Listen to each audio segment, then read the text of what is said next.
रात का समय था। सड़क पर गहरा सन्नाटा फैला हुआ था। दूर तक ना कोई गाड़ी, ना कोई आदमी, सिर्फ ठंडी हवा और अंधेरा। अर्जुन और कबीर अपनी पुरानी जीप में सफ़र कर रहे थे। दोनों दोस्तों को शहर पहुंचने की जल्दी थी, लेकिन रास्ते में अचानक तेज बारिश शुरू हो गई। सड़क के किनारे एक छोटा सा बोर्ड दिखाई दिया, चंद्रपुर 2 किलोमीटर। कबीर ने जीप धीरे कर दी। यार, कुछ देर के लिए रुकते हैं, बारिश भी कम हो जाएगी, उसने कहा। अर्जुन ने हाँ में सर हिलाया। कुछ ही देर में वो दोनों एक छोटे से गांव में पहुंच गए। गांव अजीब तरह से खामोश था। घर थे, दुकानें थीं, लेकिन सड़क पर कोई नजर नहीं आ रहा था। बस एक जगह रोशनी जल रही थी, एक छोटा सा डाइनर। दोनों अंदर चले गए। अंदर कुछ लोग चुपचाप बैठकर खाना खा रहे थे। सबकी नजरें नीची झुकी हुई थीं। ना कोई बात कर रहा था, ना कोई हंस रहा था। अर्जुन को तुरंत एक अजीब सी बात महसूस हुई। उसने सामने वाली बड़ी खिड़की की तरफ देखा। खिड़की में उसका और कबीर का रिफ्लेक्शन दिख रहा था, लेकिन बाकी लोगों का नहीं। अर्जुन की भौहें सिकुड़ गईं।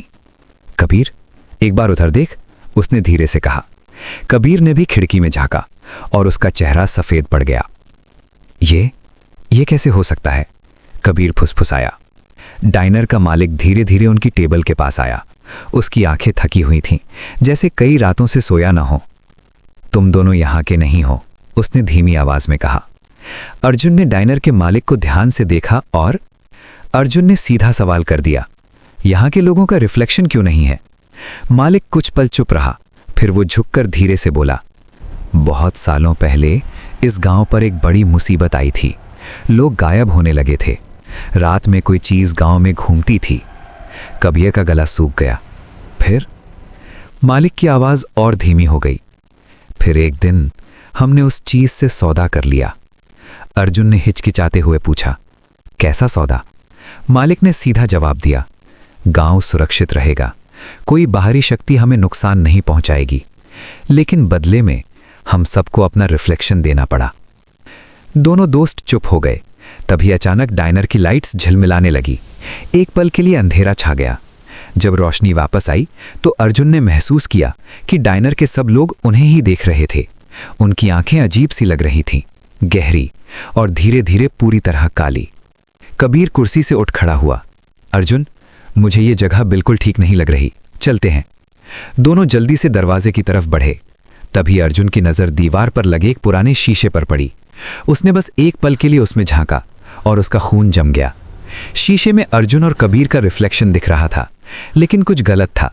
रिफ्लेक्शन में दोनों की आंखें काली थीं। अर्जुन घबरा कर पीछे हटा। ये कैसे?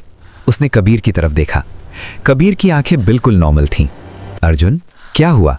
कबीर ने पूछा। अर्जुन ने फिर से शीशे में देखा। इस बार रिफ्लेक्शन हिल रहा था, लेकिन अर्जुन नहीं। रिफ्लेक्शन ने धीरे से सर झुकाया और मुस्कुराया। अर्जुन के हाथ ठंडे पड़ गए। तभी डाइनर की लाइट्स पूरी तरह बंद हो गईं। अंधेरा, गहरा भारी अंधेरा। कुछ सेकंड्स बाद लाइट्स वापस जल उठीं। कबीर अकेला खड़ा था।